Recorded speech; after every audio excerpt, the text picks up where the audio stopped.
Entonces, ahora sí, buenos días. Estamos nuevamente acá con Carlos y Gina retomando este año 2022 nuestras charlas en los temas de salud. Entonces, hoy el tema que nos trae es el tema de desintoxicación.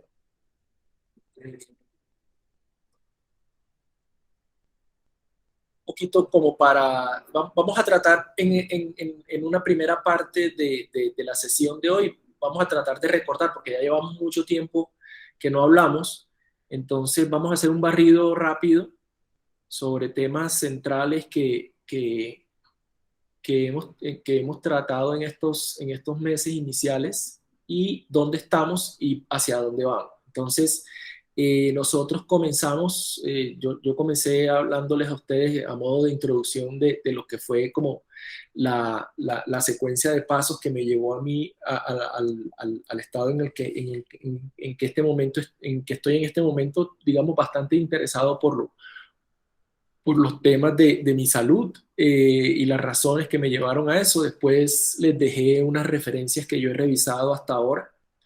Hicimos un barrido por referencias de textos y de gente que maneja, sobre todo en YouTube, el tema.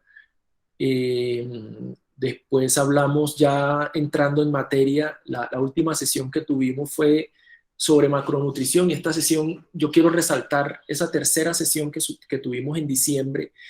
Yo quiero resaltarles a los dos que no es un tema para dejarlo ahí suelto. Esa sesión se trataron los temas, era muy amplio lo que había que tratar y pues a pesar de que fue la sesión más larga que tuvimos, no profundizamos tanto. Ahí ustedes tienen una base sobre la cual deben, yo creo que comenzar a tomar decisiones. Por ejemplo, ahorita Carlos me compartía que el tema del azúcar ya está comenzando a ser pasado. Eso me parece una noticia excelente.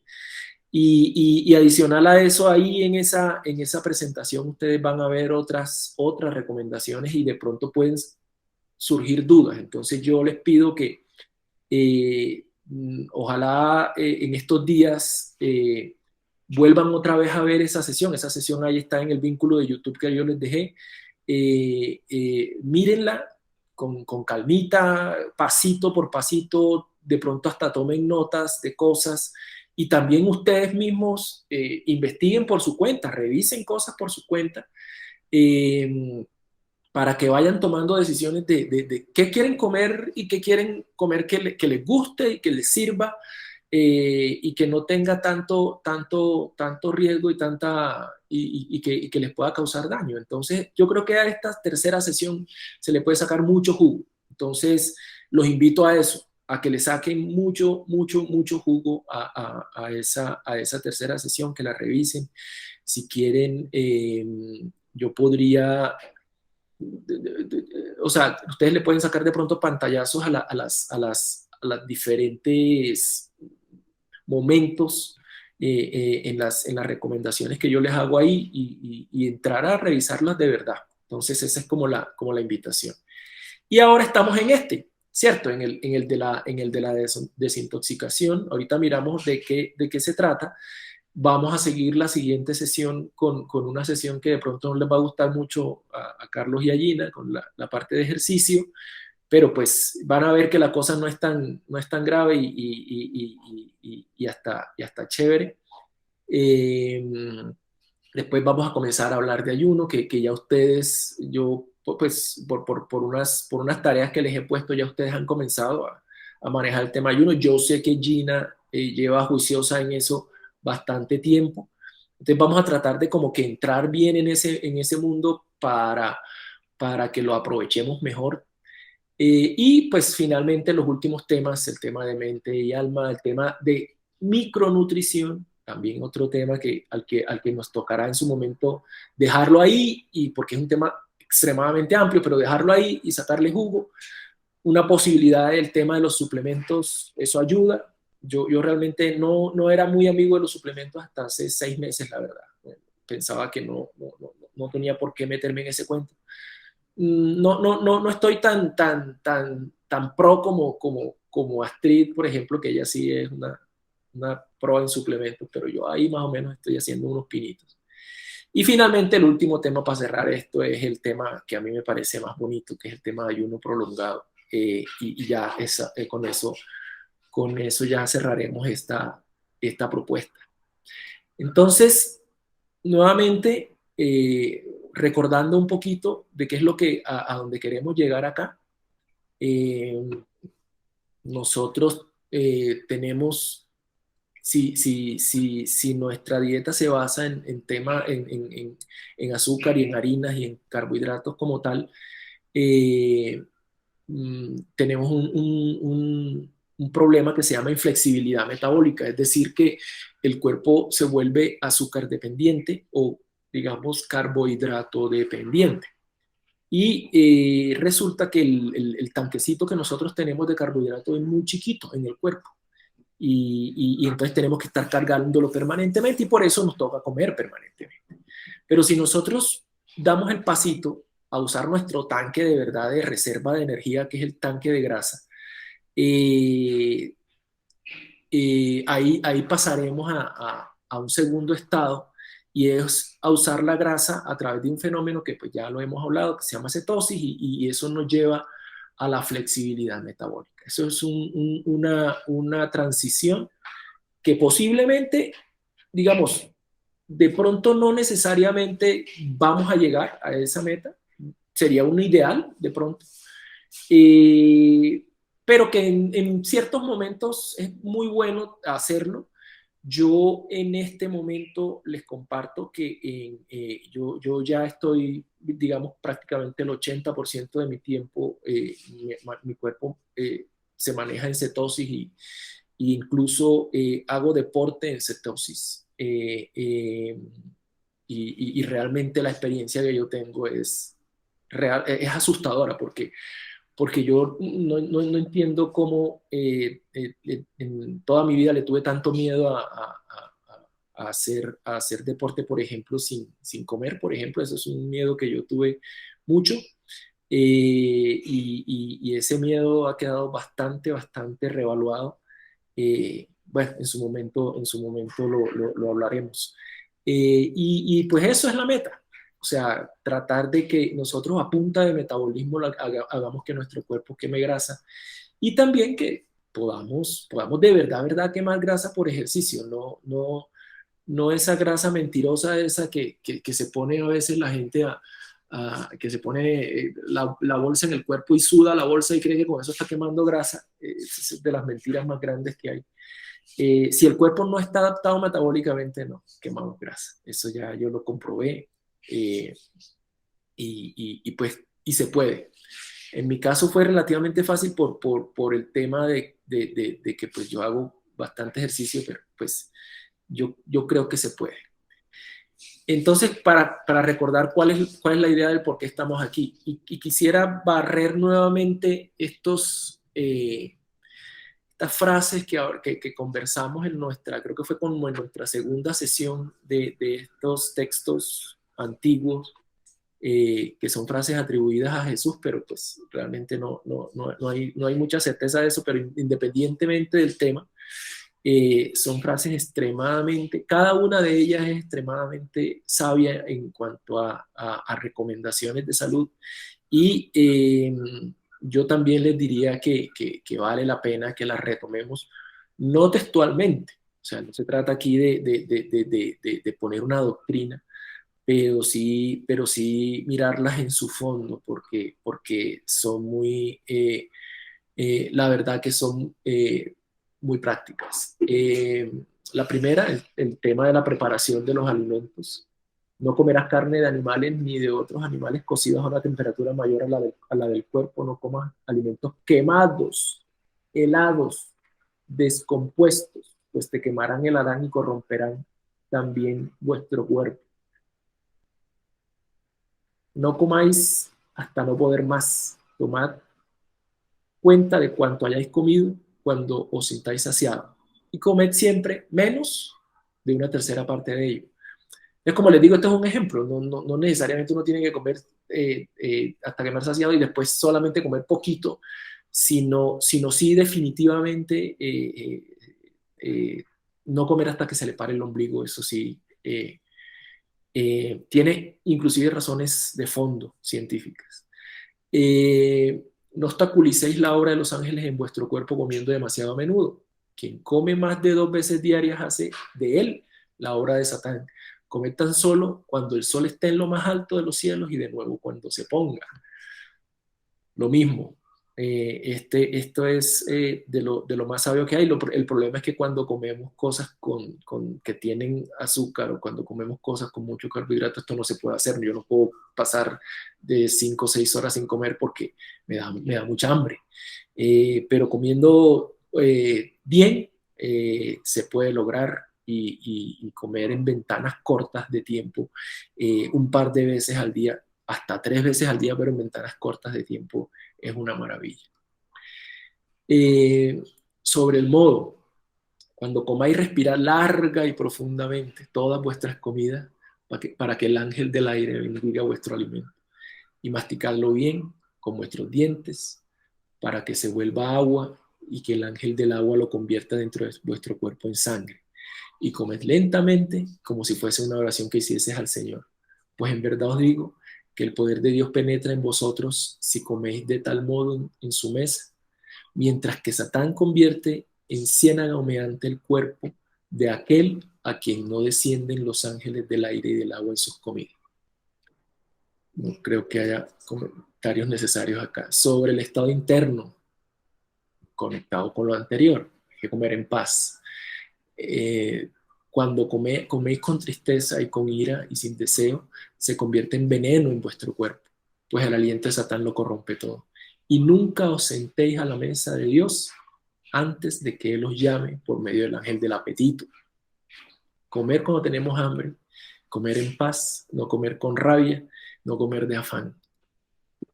Y finalmente el ayuno, sobre el ayuno. Cada séptimo día es santo y está consagrado a Dios. No comáis ningún alimento terrenal, sino vivid tan solo de la palabra de Dios. Un día completo a la semana. Bueno, entonces ya eso era como el repaso. Vamos a entrar en materia del tema que tenemos propuesto para hoy. Entonces, hoy vamos a hablar de ese tema, yo lo llamé desintoxicación, puede llamarse limpieza, eh, puede llamarse drenaje.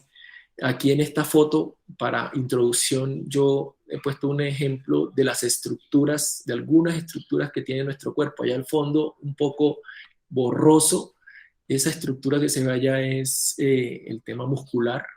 Después viene la estructura que nos sostiene, la estructura ósea. Acá hay dos sistemas juntos en esta figura de acá que estoy señalando en este momento. Está el sistema circulatorio, que es pues, bastante conocido, es muy familiar para todos, las venas, las arterias, ¿cierto? Y hay otro que no sé si alcancen a ver que tiene unas bolitas. Ese que tiene unas bolitas es el sistema linfático, ¿no? Acá está el sistema nervioso, arranca en el cerebro y están todas las conexiones nerviosas que tenemos. Y acá está el sistema, al final acá está el sistema respiratorio. Son 4 ejemplos, perdón, no, 2, 4, 5, 6 ejemplos de sistemas nuestros. Hay muchos otros más, pero pues que nos llevan a que y con otros muchísimos elementos más que tenemos nosotros aquí adentro, que nos llevan a una conclusión que somos una máquina perfecta, una máquina que no tiene, que todo lo tiene controlado y que todo lo maneja. Y que nosotros lo que tenemos que hacer es dejarla que trabaje y permitirle que trabaje bien. Y lamentablemente con la comida nos la tiramos. Aquí un poquito de detalle de nuestro sistema circulatorio, ¿cierto? Nuestro corazón, que es de este tamaño, ¿no?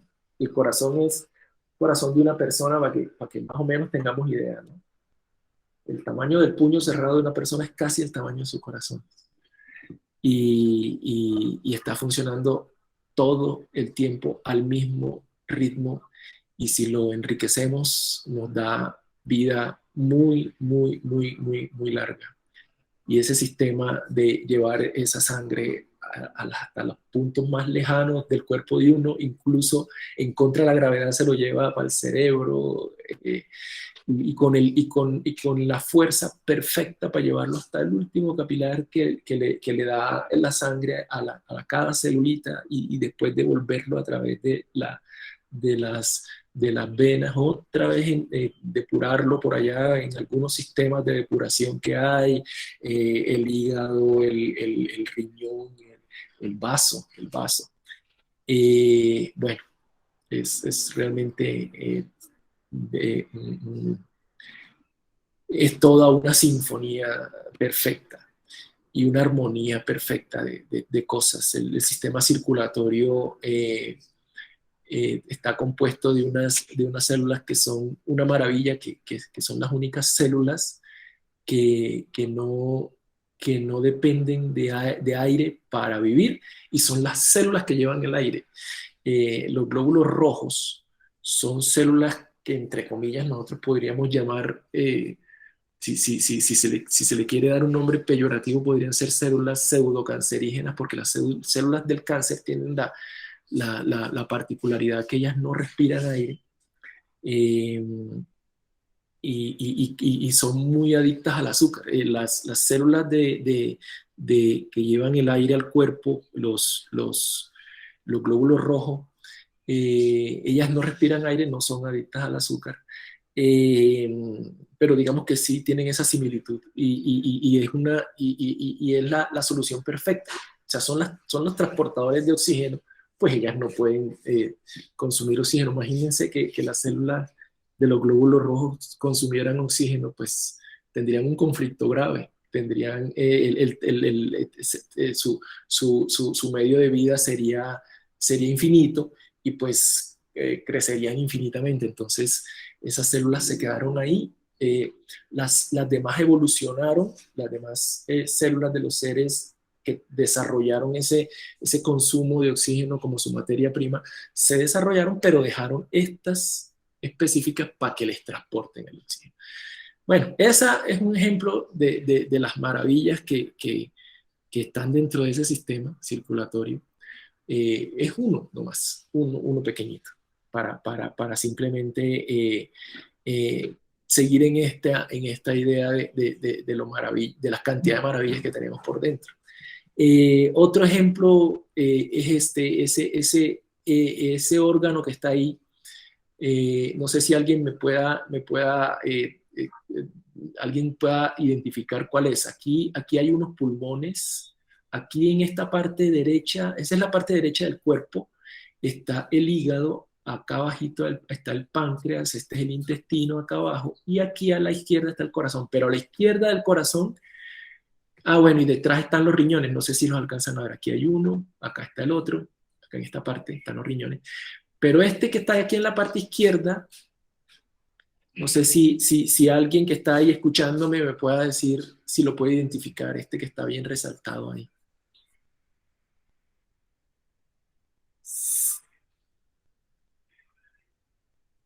No se atreven a... No, yo no. Yo no tengo ni idea, pero pues Cuando si uno ya le da nombraste dolor, todos, cuando debe uno le ser da el dolor vaso. así en la parte baja izquierda, El vaso. Alfred, uno que tiene vaso, ¿sí o no, Alfred? Vaso. Bueno, ese es el vaso. Ese es el vaso con Z, ¿no? No es el vaso con S, sino el vaso con Z. Ese es el vaso. Ese vaso es el responsable porque no nos enfermemos, básicamente. ¿Se acuerdan que ahorita les hablaba del sistema linfático, que va como que con unas lineecitas pegadas del sistema circulatorio? Más o menos es esa figura que está ahí, el sistema linfático. Y en ese sistema linfático se mueven unos líquidos que son diferentes a la sangre, pero que hacen parte de la sangre. Resulta que las células están moviéndose en una vaina que se llama plasma permanentemente en todo nuestro cuerpo. Acuérdense que uno le dice, no, el 70% de tu cuerpo es agua. Entonces eso es una solución acuosa que se llama plasma, en donde están los residuos que van quedando de la alimentación de las células. Las células viven ahí como en un balance perfecto que se llama homeostasis, que es una palabra muy, muy bonita y que es el centro de todas las cosas que hace el cuerpo, que todo lo pone en equilibrio. Si yo como algo y eso me quita en algo la homeostasis, a punta de fuerzas que hay adentro, todo queda solucionado y finalmente la sobra la boto por algún lado. La boto por la respiración, la boto por la orina, la boto por el popó, por algún lado la boto, la termino botando por el sudor, lo que me sobra. Entonces todo está en equilibrio. Y esas ramificaciones cogen ese plasma, lo meten y lo van pasando por unas cositas acá que seguramente para ustedes son muy familiares, son unos ganglios. Eh, cuando uno le da fiebre y le crecen unas bolitas ahí debajo de la axila, ¿eso cómo le llama a uno? ¿Se acuerdan cómo le llama uno a eso? No me vas a decir, Dubis, que no te acuerdas cómo se llama las bolitas esas que le salen a uno debajo de la axila o debajo del Los cuello. golondrinos. Los ¿Ah? golondrinos. No, bueno, sí, golondrino. Bueno, sí, ese líquido pasa por estos ganglios y ahí dentro de esos ganglios lo que hay es como los defensores, ahí está el ejército que nos defiende. Y el líquido en la medida que va pasando por esas bolitas se va depurando. Finalmente pasa por el vaso. Todas estas conexiones terminan en el vaso. El vaso es como el corazón de este sistema, aunque el vaso no se contrae para hacer mover el líquido se mueve por contracciones propias de las venitas. Aquí el sistema linfático es como todo corazón, el sistema linfático, ¿no? Suena un poquito como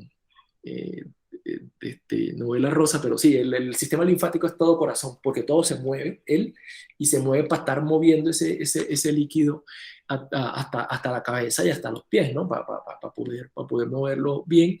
Y cada paso que da por estos ganglios de aquí, se va depurando, se va depurando, se va depurando. Finalmente, el que se depura termina termina y pasa por el vaso y termina entrando todos esos líquidos ya depurados, quitando lo que no sirve y cogiendo lo que sí sirve, termina en el corazón y lo que no sirve pasa ya sea al hígado o a los riñones. Ese es más o menos el tema con el sistema linfático, que seguramente no es muy familiar. Aquí estoy poniendo ejemplos de las directoras de orquesta del cuerpo. El cuerpo tiene directores de orquesta. Dice, haga esto usted, haga esto usted, haga esto usted. Las directoras del cuerpo tienen un nombre específico. Aquí hay unos ejemplos. En el cerebro tenemos una cosa que se llama el hipotálamo, la glándula pineal y la hipófisis, por ejemplo. Las reproductoras son, en el caso de las mujeres, los ovarios, en el caso de los hombres, los testículos, y tenemos páncreas, las suprarrenales, y tenemos la tiroides. Entonces, yo me imagino que, por ejemplo, como di el ejemplo de la tiroides, en general aquí estamos hablando, ¿de qué estamos hablando, Gina, por ejemplo, aquí? Si la tiroides está metida en este grupo, ¿estas qué son? No, se me fue el nombre. ¿Qué es la Se me tiroides? fue el nombre. Una ¿Aló, me hormona. escuchas? Sí, te escucho perfectamente. Hormonas. Ah, ok.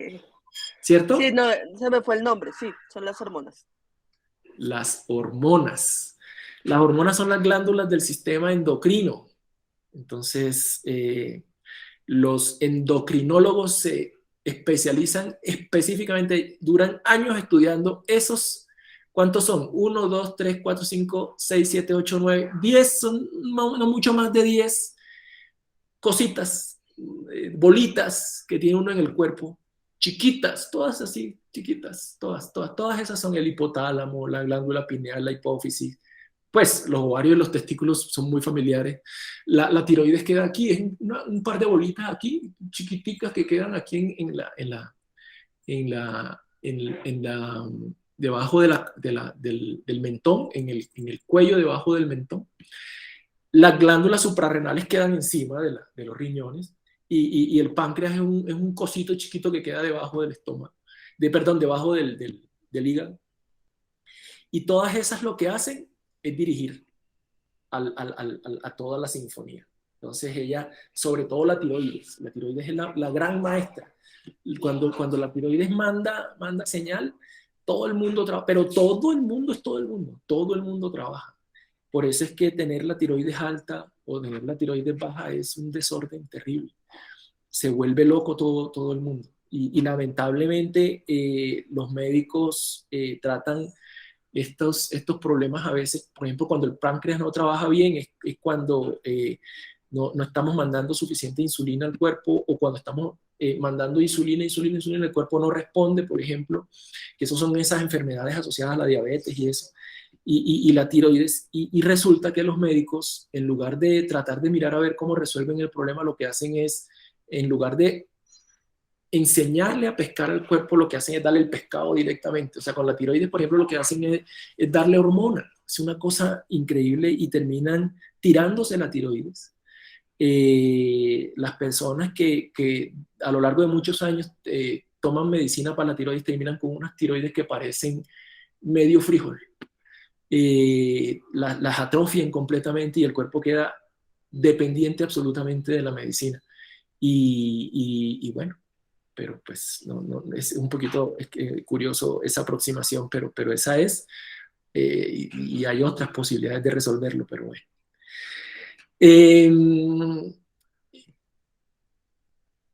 Entonces, con todo esto, digamos, yo lo que quería era simplemente como aproximarlos a que es un mundo que aquí apenas yo les dije como el 0.01% de lo que tenemos adentro. Es un mundo maravilloso que está en una coordinación perfecta y que funciona perfecto, y que lo único que tenemos que hacer nosotros es tratar de dejarlo que él haga su trabajo perfecto. En el mundo ideal no necesitaríamos medicina si nos alimentamos bien, no necesitaremos medicina si dormimos bien, si nuestra mente está en equilibrio. Y pues esa es la idea, esa es la idea, tratar de llegar ahí. Eso es como la idea que yo tengo con ustedes con esta conversación, más allá de que si yo tengo tal o cual problema de salud real, porque pues puede pasar, los trastornos de salud existen, pero es como buscar la forma de minimizar la necesidad de estar metidos con la medicina. Entonces les hablaba que fíjense que hay unos elementos que nos depuran, ¿cierto? Al cuerpo. Entonces, si nosotros estamos depurándonos, si el cuerpo tiene un sistema como el sistema linfático de defensa y de depuración, donde hay ejércitos de células que están ahí pendientes de, oiga, este es un problema, venga, cójalo acá y lo sacamos. En ese mecanismo, al cuerpo pueden acceder, como lo digo yo acá en la presentación, al cuerpo pueden acceder elementos que afectan el adecuado funcionamiento metabólico. Y eso puede darse por contaminación ambiental, o sea, nosotros de pronto respiramos cosas que no deberíamos respirar, y básicamente a través de la comida. Y hay un tema bien importante que incrementa esto, y es algo llamado permeabilidad intestinal. Si el intestino no tiene permeable, pasa derecho mucha porquería al cuerpo. Entonces, para poder resolver eso, pues nos toca entrar en procesos de limpieza. Pues hay muchas formas. Aquí nosotros vamos a ver una forma, una de las dos principales formas las vamos a ver, y más adelante vamos a ver la otra en otras sesiones.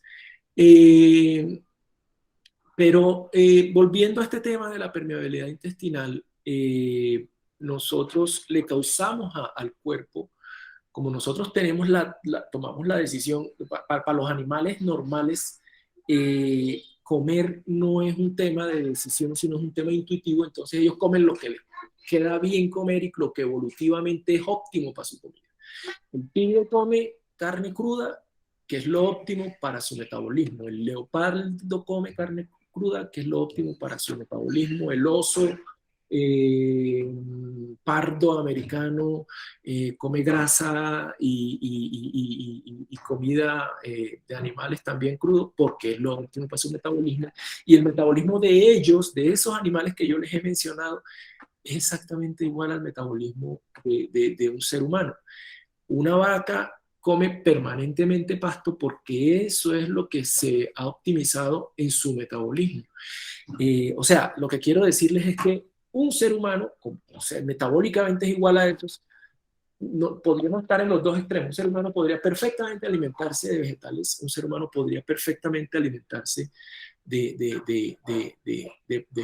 proteínas, aunque nosotros, nuestro metabolismo, la verdad, está más cerca del metabolismo de los animales que comen, que se alimentan principalmente de proteína y no de los animales que se alimentan de vegetales. Nosotros, por ejemplo, no tenemos los 4 estómagos de la vaca, por ejemplo.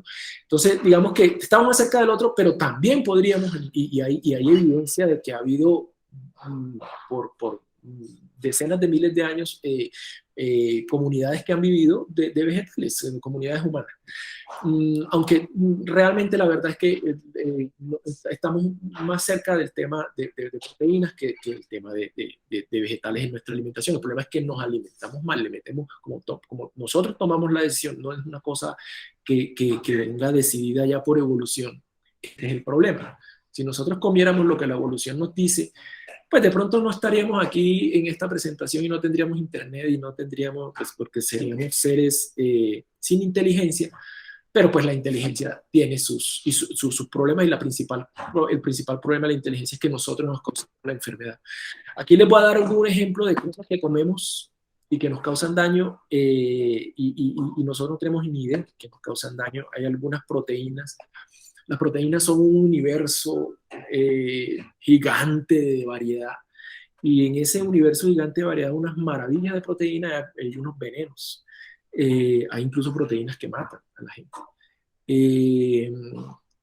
En esto pues no vamos a decir las que son en el extremo, porque pues, esas son venenos, pero estas, por ejemplo, unos ejemplos de proteínas que causan permeabilidad intestinal.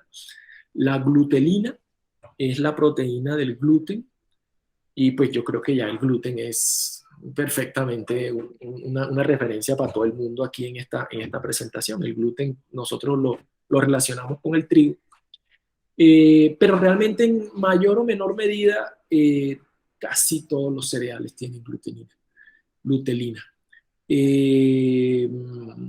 Eh, cuando hablamos de cereales hablamos del trigo, de la soya, de la cebada, del maíz, por ejemplo, eh, por dar algunos ejemplos. La glutelina y la gliadina, esas son dos proteínas que el cuerpo no puede asimilar. O sea, en mayor o menor medida, algunos incluso son alérgicos y esos le llaman, a esa gente le llaman celíacos, pero no necesariamente uno tiene que ser celíaco para entender hombre, que comer pan, comer mucho arroz, comer mucho maíz, no está del todo bien. Obviamente el cuerpo lo resuelve. Todos esos sistemas que tenemos nosotros es para resolver también problemas como este. Entonces, si uno, pues sí, se come su pan en una medida justa, yo, por darles un ejemplo, como pan por ahí una vez cada 15 días, o me como un postre una vez cada 15 días, o como pasta una vez cada 2, 3 semanas. Por ejemplo, Astrid nunca come ya cero trigo. Ella sí se volvió cero trigo, cero. Es una cosa que yo admiro mucho, pero yo realmente no soy capaz. Pero Astrid sí es cero trigo. Yo he eliminado de mi dieta, eliminé de mi dieta el arroz, como poquito maíz, por ejemplo. Y en general hay que tratar de quitar o de minimizar los cereales de la dieta, que los cereales no sean la base, que no es que uno desayune todos los días 2 sándwiches, porque pues digamos que no es lo adecuado. Otra proteína también que es difícil de asimilar por el cuerpo y que nos puede causar esos problemas de permeabilidad intestinal es la lectina. La lectina es la proteína principal o una de las principales proteínas que tienen las leguminosas. Entonces, las leguminosas, para que estemos todos aterrizados, la lenteja, el frijol,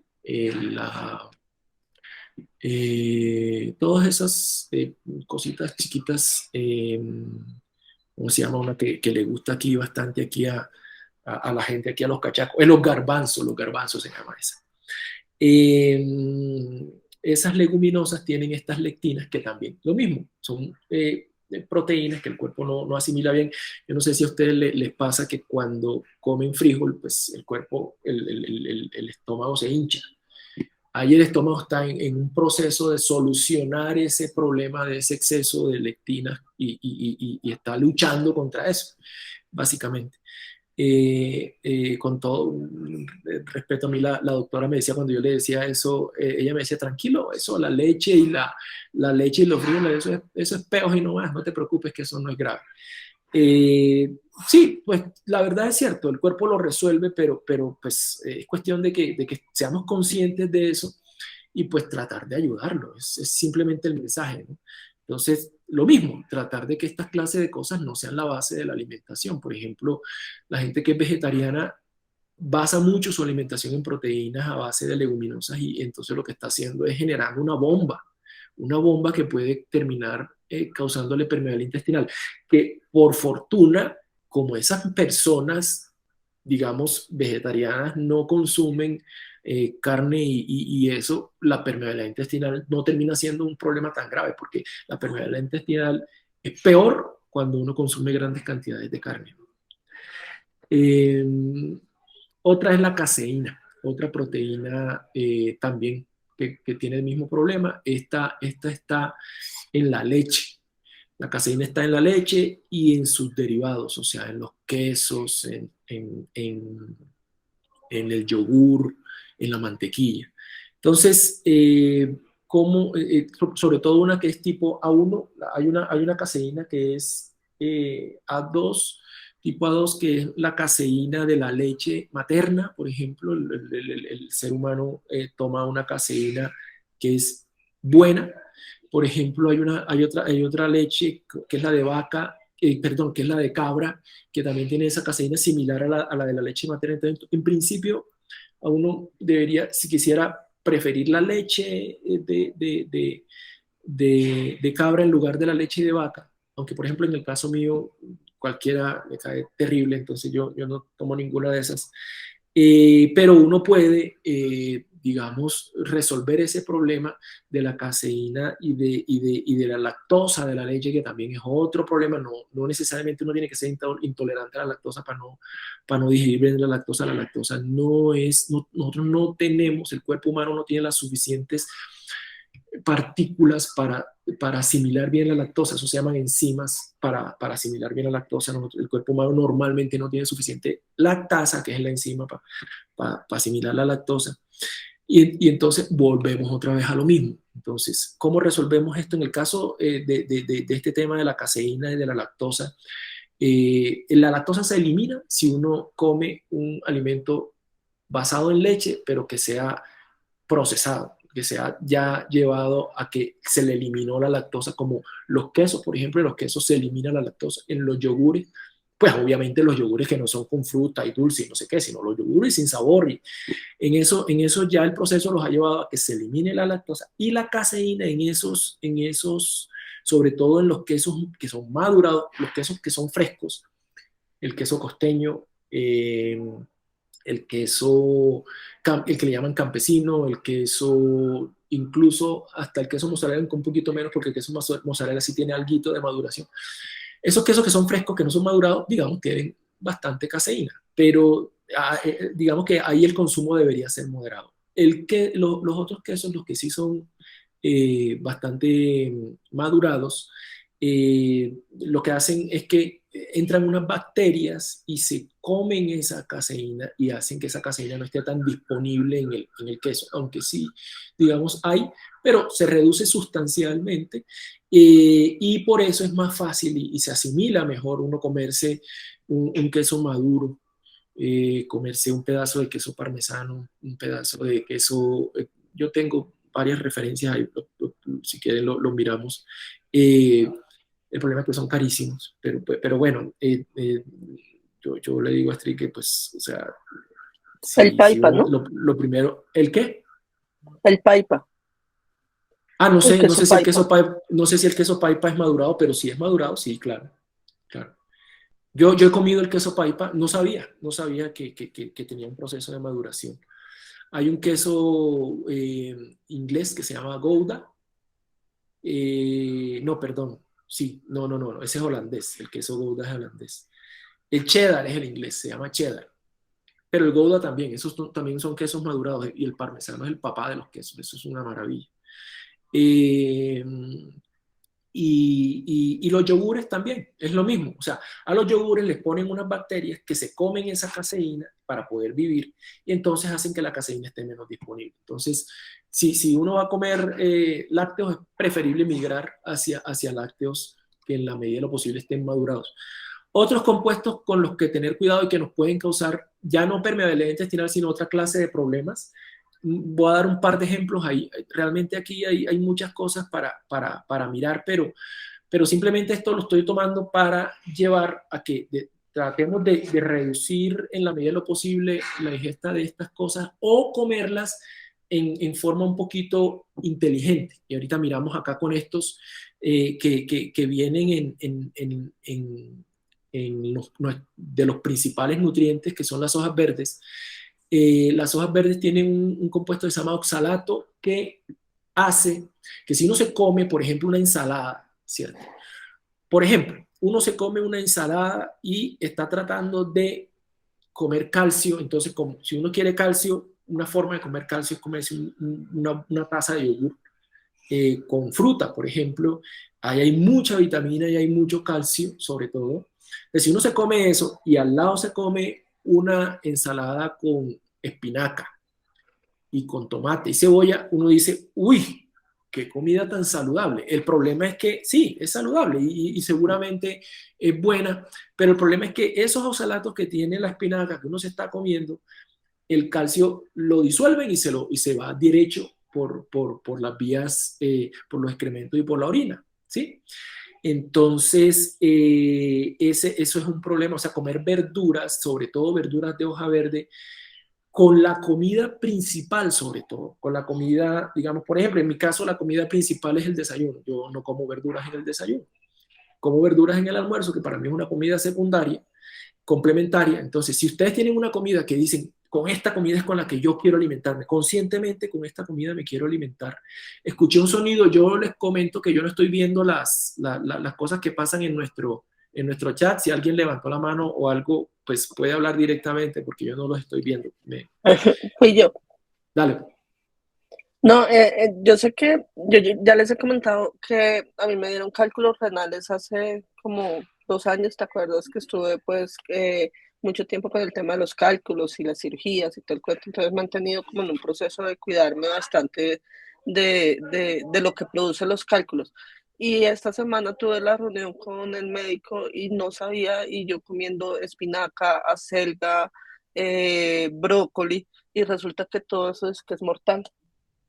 Bueno, por eso, o sea, es mortal para la asimilación concreta de minerales, sobre todo el calcio y el hierro, pero no quiere decir que sea, o sea, la espinaca es una fuente, una de las principales fuentes de potasio que uno puede encontrar. Por ejemplo, o sea, yo me como un tarro de espinaca, soy capaz de comerme un tarro de espinaca, digamos, sofrita con cebolla, con zanahoria, pero me lo como aislado, o sea, lo más lejos posible o sea, por ejemplo, si voy a hacer eso, yo lo hago un par de veces a la semana, lo hago por allá en la tarde, completamente aislado de mis comidas y no pasa nada, porque ya yo asimilé el calcio que tenía que asimilar, el hierro, el magnesio, etcétera, ya lo asimilé en la mañana, ¿cierto? Que es mi principal comida. Yo tengo, digamos, en mi cabeza ya como organizado que mi comida es el desayuno, ¿cierto?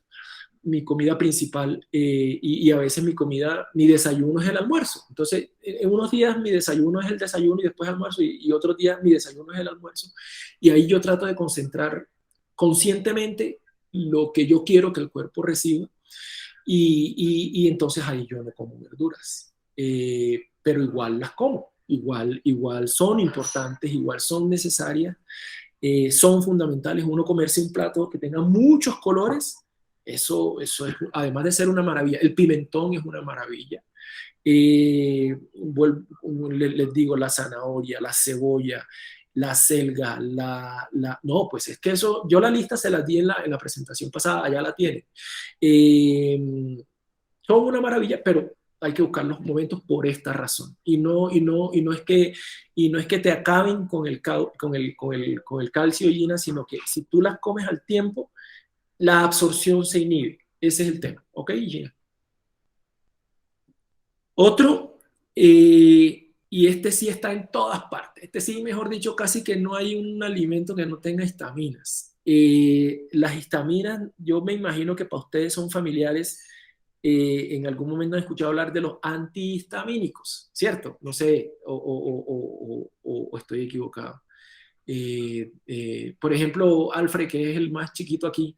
Alfred, ¿tú has oído hablar de los antihistamínicos? O sea, sí he escuchado el término, pero El término, ¿cierto? Es un término claro. familiar.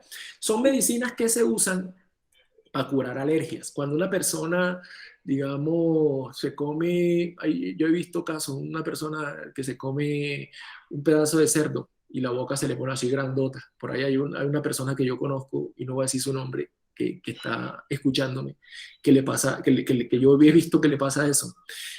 También hay otras personas que comen, por ejemplo, que se comen un plato con camarón y eso se les vuelve el cuerpo rojo y se le hinchan los ojos. Mi hijo Santiago, si tiene 10 minutos un gato al lado, los ojos se le ponen como si le hubieran dado una paliza. Entonces, esas alergias se resuelven con antihistamínicos, porque las alergias lo que hace es que el cuerpo, cuando siente que está teniendo, por ejemplo, con el tema del gato de mi hijo Santiago, por ejemplo, por el sistema respiratorio, recibe unas cosas, unos polen, unas cosas que tiene el animalito, que son propias del vello del animalito, y él las recibe por la nariz, y el cuerpo lo que comienza a generar es un montón de histaminas, el cuerpo, un montón de histaminas para defenderse, y esas histaminas terminan hinchándolo. Entonces, otra vez la medicina, con sus maravillosas soluciones, en lugar de resolver el problema de la alergia, lo que hace es resolver la fiebre, o sea, quitarle las histaminas al cuerpo para que no se te vea el cuerpo hinchado. Ay, no, para que te veas bonito, pero por allá está tu problema de tu alergia. Sí, es la solución que, lamentablemente, la aproximación que tiene la medicina. La solución es alejarlo del gato. Exactamente, la solución de fondo es que no esté cerca de las cosas que le causen alergia. Entonces, si la persona, por ejemplo, come cerdo y le causa alergia, pues no coma cerdo para que la alergia la resuelva. Incluso con el tiempo y resolviendo otros problemas, terminan resolviéndose las alergias. Entonces, cuando yo tengo fiebre, la solución no es bajarme la fiebre, la solución es resolverme el problema que me causa la fiebre. Entonces, en este caso, por ejemplo, Juan Fernando, mi otro hijo, le tenía alergia al pasto, y él hoy en día no tiene su alergia por el pasto. Pues se alejó mucho tiempo, nos tocó tenerlo y cuidarlo mucho, pero en la medida que fue desarrollándose, ya solucionó su problema. Entonces, esos antihistamínicos son tal cual el Doles, o sea, los antihistamínicos lo que hacen es hacer una solución cosmética al problema. Pero bueno, en todo caso, las histaminas son algo que el cuerpo produce por sí mismo, pero los alimentos, hay muchos alimentos, bueno, casi todos los alimentos tienen histaminas, la verdad. Y eso hace que el cuerpo, como no las necesita, el cuerpo no necesita que yo le dé histaminas. Entonces, lo que hace es sacarlas. Entonces, y tiene unos mecanismos para sacarlas. Pero como las tomemos en exceso, eso causa problemas. O sea, cuando yo tengo histaminas en exceso, un ejemplo de histaminas en exceso, clarísimo, es el guayabo, la resaca, el famoso guayabo. Las bebidas alcohólicas son altísimas en histamina. Entonces, cuando uno se mete una pea, al siguiente día uno tiene mareo, resaca, porque uno está sobre mega cargado de histamina. Y entonces el cuerpo está resolviendo el problema. Y una de las secuelas de resolver el problema, de drenar todo ese montón de histaminas, es eso de la resaca. Esa es una causa. La gente que tiene ya estos problemas crónicos, de que su cuerpo no puede trabajar bien con las histaminas, dicen que todo el tiempo están como si estuvieran borrachos porque sienten unas migrañas que se parecen a la resaca, y es más o menos la razón, porque el cuerpo no puede solucionar su problema de histamina a pesar de que no tomen trago, están con esa migraña parecida a la resaca. Entonces, ¿cómo se resuelve esto? Pues, digamos, comiendo alimentos, tratando de espaciar los alimentos ricos en histaminas, que son, bueno, primero, eso sí, las bebidas alcohólicas. Entonces, pues uno no va a estar tomando ron todos los días, ni tomando vino todos los días. Que es una vaina poco frecuente, eso sí no es ningún problema. Pero hay otros alimentos. Por ejemplo, el cerdo, por ejemplo, es un ejemplo de un alimento que es bastante alto en histaminas. Y hay otros. Entonces, digamos que eso también es simplemente tratar de buscar un balance. El café, por ejemplo, tiene bastante histaminas. Entonces, todas estas cosas que nos acumulan, que se nos acumulan, pues la idea es que el cuerpo tiene cómo solucionarlas, pero también tenemos que ayudarlo. Dos formas que aquí vamos a ver nosotros de cómo ayudarlo. Es la primera, que es la que vamos a ver hoy, y la otra que vamos a ver más adelante. La primera es la limpieza, que nosotros, pues, que aquí la hemos titulado desintoxicación, y la otra forma es el ayuno. Entonces, miremos qué es lo que tenemos que limpiar. Pues básicamente lo que tenemos que limpiar nosotros es por donde nos entran los elementos al cuerpo. Entonces, hay que desintoxicar la boca, las vías respiratorias, el estómago, que eso ya lo hemos adelantado nosotros bastante, y ya estamos bastante cerca de estar en la parte óptima del tema de estómago. Los riñones, el hígado, el intestino delgado y el colon. O sea, toda la parte de entrada y transporte, digamos, de esos contaminantes, pues son los focos de limpieza. Y este orden que yo les he puesto acá no es aleatorio. Ese orden, sobre todo el tema de si yo quiero, por ejemplo, hacer una limpieza de hígado, tengo que haber primero resuelto el tema de estómago y de riñones. Si no vale la pena el tema de hígado. Y lo mismo, el intestino delgado tengo que tener resuelto lo de arriba. Ya tanto el colon no, el colon, digamos, un poquito aislado, pero sí, todos esos, entre la secuencia estómago, riñones, hígado, intestino delgado, es una secuencia que en la medida de lo posible debería ser manejada en ese orden. Y lo contrario también, o sea, si yo me limpié los riñones, debería limpiarme el hígado y el intestino delgado, porque al limpiarme los riñones genero unos subproductos que me afectan el hígado y me afectan el intestino delgado. Entonces debo limpiar. Por ejemplo, si yo tomo la decisión, bueno, me voy a limpiar el colon aisladamente, no tiene problema, me voy a limpiar el intestino delgado aisladamente, no tiene problema. O sea, esas dos últimas no tendrían problema si yo las quiero hacer aisladas. Pero si ya tomé la decisión, sobre todo en riñones e hígado, ahí sí, hay que hacer la secuencia. O sea, ahí sí prácticamente uno queda como que obligado a completar la secuencia. Si yo decidí limpiarme los riñones, tengo que terminar todo. ¿Cómo lo hacemos? Entonces, hay unas cosas que son obvias.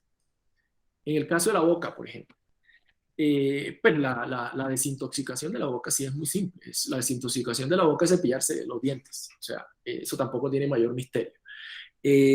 Sobre todo, importante, y mejor dicho, no hay negociación acá. Hay que cepillarse la lengua al levantarse todos los días, porque en el transcurso del sueño se desarrollan bacterias de defensa. para que el cuerpo no meta, no le entren cosas por la boca cuando uno está durmiendo. Pero esas bacterias, que son bacterias de defensa, son bacterias dañinas si uno se las pasa. Entonces, la limpieza de la lengua es fundamental, fundamental en la mañana. Esa es la limpieza, así de fácil. No todas son así de fáciles, pero en el caso de la boca sí es muy sencillo. Es tomar la rutina diaria de en la mañana el cepillado es el más importante. Después, pues, otro cepillado más o un par de cepillados más, dependiendo cuando coma uno, pues se será necesario, pero el primero es el fundamental para mantener limpia la boca. En el caso de las vías respiratorias ya entra la cosa en un poquito ya más de discusión, ¿cierto? Hay incluso tendencias que dicen que no es necesaria la limpieza de las vías respiratorias. Yo personalmente, varias de estas limpiezas no las he probado. Igual en algún momento de la vida pensaré probarlas. Hay algunas que se recomienda que se hagan con más frecuencia, como la del hígado, por ejemplo, que se recomienda que uno, ojalá cada 2 años, cada 3 años, debería hacerse una limpieza de hígado y como consecuencia intestino y colon. Pero hay gente que dice que con solo el ayuno el tema queda resuelto, porque el ayuno es una limpieza, eso lo vamos a ver, es un mecanismo de limpieza. Para las vías respiratorias, un ejemplo es el sistema PROEST. Aquí yo no les voy a hablar de las depuraciones en profundidad, porque pues, es un tema demasiado extenso, pero son fáciles de consultar. Ahí yo les voy dejando las referencias. El PROES es una solución salina que se mete por las fosas nasales. O sea, entra por una fosa y sale por otra. Es como lo que uno le hacía bueno, yo se lo hice a mis hijos, a los bebés, para cuando están enfermitos, como ellos no pueden botar, expectorar, entonces se ayuda con este tipo de soluciones. Es una cosa más o menos similar a esa. Y hay otra que es una cosa que ya tiene un fondo, ¿cierto? Que es una práctica de origen hindú que viene ligada al yoga, que son las prácticas ayurvedas. 2 prácticas ayurvedas, la Yala Neti y la Nasya. La Yala Neti es una práctica donde se usa también agua como el PROES, una solución salina. Y la Nasya es una práctica de limpieza, pero es con base en un aceite, específicamente el aceite de ajonjolí, el aceite de sésamo. Ambas son relativamente fáciles. Ya la neti requiere, digamos, unos elementos que son muy especiales. La nasia sí es muy fácil de llevar. Una de las nasias es muy fácil de llevar, una cosa que se demora 5 minutos. Y ahí en los enlaces que les dejo ahí hasta videos que lo explican bastante bien y si deciden hacerlo, pues hasta como forma de purificar también desde el punto de vista mental, esas prácticas ayurvedas son, pues tienen todo ese trasfondo, ¿no? de ese análisis, de esas soluciones que ya llevan miles de años en implementación. Y lo otro son las técnicas de respiración. Otra forma de desintoxicar el sistema respiratorio es respirar bien. Este es un tema muy importante. Una técnica que yo utilizo mucho es la técnica de los 4 segundos. Uno respira en 4 tiempos, una inhalación, un sostenido, una exhalación y otro sostenido más. Entonces son 4 tiempos. Y tratar de manejar esos 4 tiempos en más o menos 4 segundos cada tiempo es una técnica que ayuda a depurar el sistema respiratorio. La meditación es una técnica buenísima para depurar el sistema respiratorio, porque uno cuando medita es consciente de lo que respira, y la meditación no tiene ningún misterio. O sea, uno se siente en un sitio cómodo, cierra los ojos o los deja abiertos y respira y es consciente de lo que respira, y con el tiempo uno va logrando que la mente joda menos y se relaje más, pero eso es una cosa larga. O sea, yo por lo menos todavía no siento que medite bien, pero pues ahí vamos, y uno poquito a poco y haciéndolo con conciencia lo va resolviendo y ayuda mucho a esta parte. a este tema de que las vías respiratorias se relajen y mejoren. El otro, entonces, seguimos con el estómago, como les dije, pues ya lo tenemos trabajado. La solución de los problemas es acidificarlo. O sea, si uno mantiene su estómago ácido, debe estar tranquilo que lo que uno come está bien asimilado. ¿Cómo lo acidifica uno? Una forma es este tema de la betaína, que es la pastillita esa de la que hemos hablado nosotros. También con ácido clorhídrico, esa pastillita también tiene ácido clorhídrico. Ácido cítrico, es decir, limón, básicamente. Ácido ascórbico, ese ácido ascórbico es vitamina C.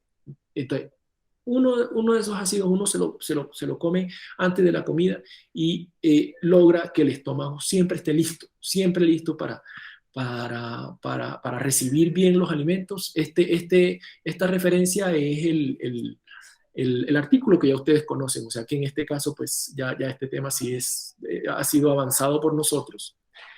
Seguimos con los riñones. Ya aquí las cosas se comienzan a complicar. Los riñones y el hígado, como cumplen esa función depurativa de la sangre, o sea, por el hígado pasa mucha sangre y el hígado está muy cargado para solucionar problemas de depuración, lo mismo que el riñón. Entonces, para limpiarlo, pues se usan infusiones de hierbas diuréticas, básicamente eso es lo que se hace. Ahí yo les pongo unos ejemplos, pero la lista es larga. Ahí en la referencia que les dejo, ahí está la lista completa. No hay que combinarlas ni usarlas todas. Con una que se use y que se use juicioso y que se use bien, no hay problema. Es hacer unas tomitas con eso, acompañarlo de una cierta alimentación que no sea tan grave. Eso dura unos 3 días. Las piedras, por ejemplo, ahí yo las escogí las 2 primeras porque me pareció chistoso el nombre, la rompepiedras y la hierba meona, la hortensia, el jengibre, por ejemplo, que es muy, digamos, por lo menos para mí es un tema del día a día el jengibre. Y la depuración dura 3 días y son unas tomas específicas. Señora.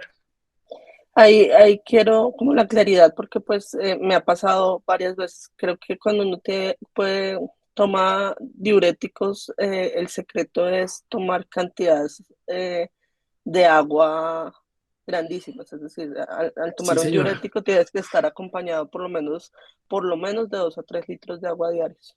Sí, señora. Ahí en el artículo que les dejo dan las indicaciones, entre otras, ese tema sustancial, porque si no, pues es peor, se le quedan a uno atrapados porque ella disuelve, esas hierbas disuelven pero para poder sacarlas necesita que eso disuelto tenga un medio para salir. Y si tú las disuelves y las pones y las dejas disponibles y no las sacas, pues eso es un problema. Entonces sí, es completamente cierto. Seguimos entonces con el hígado.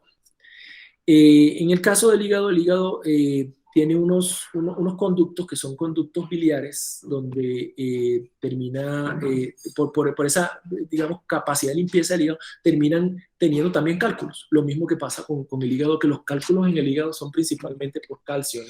Por mala, digamos, metabolización de calcio, están los problemas en los riñones. Y en el hígado es por un montón de elementos diferentes. El hígado, la depuración del hígado es la más complicada de todas. Es una depuración que tiene una preparación, que la misma depuración dura 7 días, es una depuración larga. Yo no la he hecho, Astrid ya la ha hecho. Y no es sencilla, pero con juicio se puede hacer. En el artículo que les dejo ahí, recomiendan comerse media tonelada de manzanas, pero no es necesario comerse tanta manzana. Eso se reemplaza con una cosita que venden que se llama ácido málico, que es esto que está aquí señalado, que yo tengo acá. Ese es el principal componente. Tomarse ese ácido málico, que es lo que tiene la manzana, pero para poder comer las cantidades de ácido málico que uno necesita para una depuración hepática se necesitan, yo no sé cuántas, pero es como 1,5 kilos de manzana, una cosa exagerada. Pero pues eso se resuelve con el ácido málico. Además hay un tema ahí con el aceite, una mezcla de aceite de oliva y pomelo y también el sulfato de magnesio. Esa es una depuración que dura, como les digo, es larga y es como la que más paciencia requiere. como la más, digamos, difícil de afrontar. La otra es la del intestino delgado. Aquí volvemos otra vez. Hay muchas posibilidades supuestamente hay muchas posibilidades, pero pues esta es una que es muy práctica, la verdad, y es un tema de unas pocas horas. No es difícil. Es un tema que se basa también en una práctica ayurveda que se llama Shank Prakshala, Prakshalana.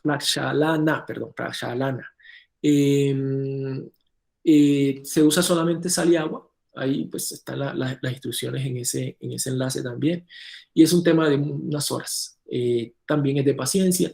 Es un poquito como molesta ahí, porque pues eso es uno limpiándose ahí todo por dentro. Eso sí limpia el esófago, el estómago, el intestino delgado, el intestino grueso, porque uno toma y eso pasa por todo. Y es un tema que uno hace unos ejercicios y tal, ahí están indicados. Y hasta que no sale el líquido que uno saca igual al que mete, no se acaba la práctica. Entonces, por eso hablo de que es un tema que uno tiene que dedicarle horas y estar muy tranquilo. Pero es bueno, pues yo sí la recomiendo muchísimo. Digamos, si uno no quiere hacer piñones de hígado, que de pronto uno se enreda, esta es una muy recomendada. Y la otra, que también es bastante recomendada, es la de colon. Cuando uno, y sobre todo, súper importante hacerla después de esta de intestino delgado. La recomendación que hace el médico, ustedes van a ver que la mayoría de los vínculos que yo pongo son de este doctor La Rosa, que es un doctor argentino. Él dice en el artículo en la depuración de colon, que aunque existe una depuración casera, que es el enema, que es una depuración una limpieza que es muy sencilla de hacer, no es eficiente porque el enema no limpia completamente el colon. Él dice que es difícil que el enema llegue a las últimas partes, a las partes más lejanas del colon.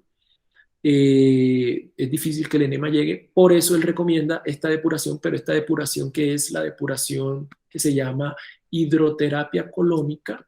Esa depuración que se llama hidroterapia colónica necesita ir a un centro especializado. Yo realmente no sé, yo creo que aquí en Bogotá, sí, yo creo que Astrid se ha hecho eso, o sea, aquí en Bogotá hay, no sé si en Barranquilla, por ejemplo, hay, por ejemplo. Entonces, pero pues ahí él le explica cómo es la cosa, eso es un tema específico, se hace con agua a la temperatura corporal, etc. Pero la alternativa casera para mí, yo la he aplicado porque cuando uno hace ayunos prolongados es indispensable hacer esto, de hacer esos enemas al final de los ayunos prolongados. Entonces ya yo esto lo he practicado. Y es un tema corto, no es un tema que pase de una hora realmente. Entonces, en resumen, como les digo, eso es decisión individual. O sea, no estoy diciendo que estas cosas sean obligatorias. Obligatorio, sí, de fondo, el tema de limpiarse la boca todos los días en la mañana. Obligatorio, de fondo, el tema de tener el estómago ácido. Y las otras cosas son más un poco también de lo que quiera hacer uno. Como les digo, el ayuno es un reemplazo de esto clarísimo, eso lo vamos a ver más adelante, y hay una razón de fondo para poder demostrar que el ayuno es un reemplazo de esto. Pero si uno lo quiere hacer, y ya en el tema, cuando uno también entra en el ayuno, la limpieza de colon, eso sí es impajaritable. Pero si uno quiere practicarlo, si uno quiere hacer, incluso hay gente que dice que la de hígado es algo que es absolutamente necesario. Hay gente que dice que no. Por ejemplo, el doctor Jaramillo, yo he visto que él, digamos, no es amigo de la depuración hepática, pero hay otra gente que sí es muy amiga de la depuración hepática. Por eso, esos son, digamos, pero tampoco es que nos va a hacer daño. O sea, si nos hacemos eso, no nos vamos a hacer daño, o sea, de pronto no sirve tanto como creeríamos, pero tampoco es que nos vamos a hacer, eso sí es seguro que no nos vamos a hacer daño. Entonces, es como el marco que les dejo para que estemos un poquito en sintonía del camino en el que vamos. Pero aquí lo principal, y eso sí quiero insistir, más allá de las decisiones que ustedes tomen con respecto a esto que les he hablado hoy, es que sí piensen en lo que hablamos en la reunión anterior, el tema de la comida. Es fundamental, fundamental. O sea, ser consciente de lo que comemos, por qué lo comemos y para qué lo comemos. Eso era todo lo que tenía para hoy. Les recuerdo que tenemos una tarea que viene de antes. El tema de seguir con esa práctica de una vez por semana, 2 almuerzos seguidos, ojalá sin carbohidratos y sin ingestas intermedias entre esos 2 almuerzos seguidos, y si nos da hambre en algún momento, resolver el tema con algo que no tenga carbohidratos, como sardinas, atún, huevo cocido, frutos secos, por ejemplo, si queremos quitar el hambre. O sea, no volvemos a lo mismo. Nosotros no estamos para nada buscando disminuir las cantidades de comida que comemos, súper importante, pero tenemos que mejorar la calidad de la comida que comemos. Y yo no se los he pedido, pero la vez pasada yo les pedí que hicieran una lista de alimentos que han venido eliminando o que planteen eliminar. Ya Alfred me habló de uno fundamental y que me parece una maravilla que lo haya ido logrando. Ojalá lo elimine del todo, no del todo, no, tampoco del todo, porque uno no puede eliminar. Él me habla del azúcar, pero sí que no esté a toda hora. Eso es una maravilla. La verdad, quitar el azúcar es una maravilla. Alfred me dijo que quitó los jugos, por ejemplo. Excelente. También que me den una listica, que vayan sacándolo por mí por escrito, una listica de los alimentos que dicen, no, venga, así esta vaina me haga daño, yo lo voy a dejar. Y esa segunda lista sí nos puede servir para que de pronto planteemos algunas discusiones. Venga, listo, no quieres eliminarlo, pero ojo, ¿qué te puede pasar si lo comes? Y más o menos cómo lo quieres manejar, ¿cierto? Esa sería como la idea. No sé si tengan algún comentario ya para finalizar.